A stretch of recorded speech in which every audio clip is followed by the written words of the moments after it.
Assalomu alaykum. Siz bilan yana muloqot ko'rsatuvi orqali uchrashib turibmiz.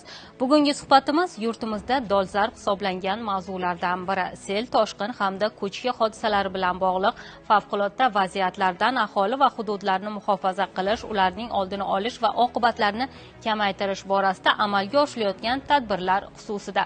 Ayni shu yo'nalishda olib borilayotgan ishlar, kuzatuv va prognoz tizimlari, profilaktik tadbirlar hamda aholining tayyorgarligini oshirish masalalari bugungi suhbatimiz markazida bo'ladi. Bugun studiyamizga ushbu sohada faoliyat olib borayotgan mas'ullarni, malakali mutaxassislarni taklif etganmiz. Dastlab ularni tanishtirib o'tsak.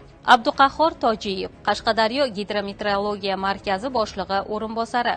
Erkin Yo'ldoshev, xavfli geologik jarayonlarni kuzatish xizmati Qarshi kuzatish stansiyasi gidrologi. Saidmurod Boymurodov, Amu Qashqadaryo irrigatsiya tizimlari havza boshqarmasi, favqulodda vaziyatlar va aholi xavfsizligini ta'minlash bo'yicha bosh mutaxassis. Anvar To'rayev, Qashqadaryo viloyati favqulodda vaziyatlar boshqarmasi, favqulodda vaziyatlar profilaktikasi bo'limi bosh inspektori.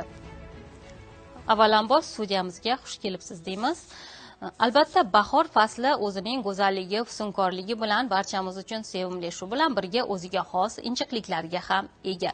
Va bilamiz, ushbu kuz-qish mavsumida yog'ingarchiliklar avvalgiga nisbatan biroz mo'l bo'ldi va bu biz uchun har tomonlama manfaatli.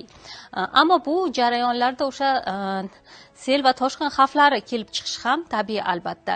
Viloyatimizda sel va toshqin xavfini oldindan aniqlash bo'yicha gidrometeorologik kuzatuv va prognoz tizimi qanday ishlaydi? Ushbu tizimning imkoniyatlari haqida dastlab ma'lumot berib o'tsangiz. Avvalambor assalomu alaykum. Toshqinga qarshi hukumat komissiyasini topshiriqlari ijrosini bajarish maqsadida viloyat gidrometeorologiya markazi tomonidan vakolat doirasida barcha kerakli ishlar tashkillashtirildi.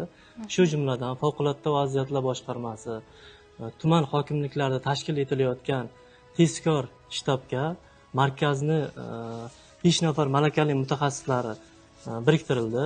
Shuningdek, viloyatning tog'li va tog'oldi hududlaridagi bizni barcha stansiya va postlarimiz xodimlari barcha o'sha tog'li hududlardagi mahalla raislari bilan aloqa o'rnatib, ular bilan xavfli gidrometeorologik hodisalarni barvaqt aniqlash va har kunlik ma'lumot almashinuvi kelishib olinib, ishlar yo'lga qo'yildi.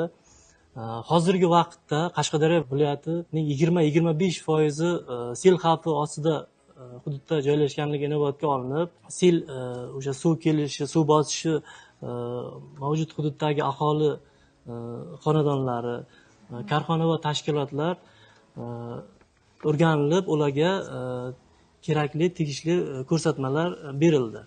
Endi bilamizki, bugungi kunda iqlim o'zgarishi yuz bermoqda va mana shu omillar so'nggi yillarda viloyatimizda sel va toshqin hodisalarini ko'payishiga qanchalik ta'sir ko'rsatyapti?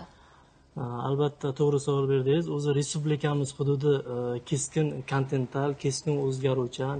Ayni bahor mavsumlarida respublikamiz hududiga Kavkaz hududlaridan, Kaspiy hududlaridan kirib keladigan havo oqimlari hukmron bo'ladi. Bunday bu paytlar o'sha kuchli shamollar bilan kuchli yog'ingarchiliklar natijasida sel, suv toshqinlari va ko'chki hodisalarini guvohi bo'lamiz. Umuman kelayotgan hafta aprel boshida sovuq kunli oqimlar yo'q. Faqat Turkmaniston hududidan issiq havo oqimlari, shu bilan birga namgarchilikka boy issiq havo oqimlari kirib kelishi kutilmoqda. Shu bilan birga bu degani nima degan? Bu degani tungi haroratlar ham demak ko'tarilib ketadi.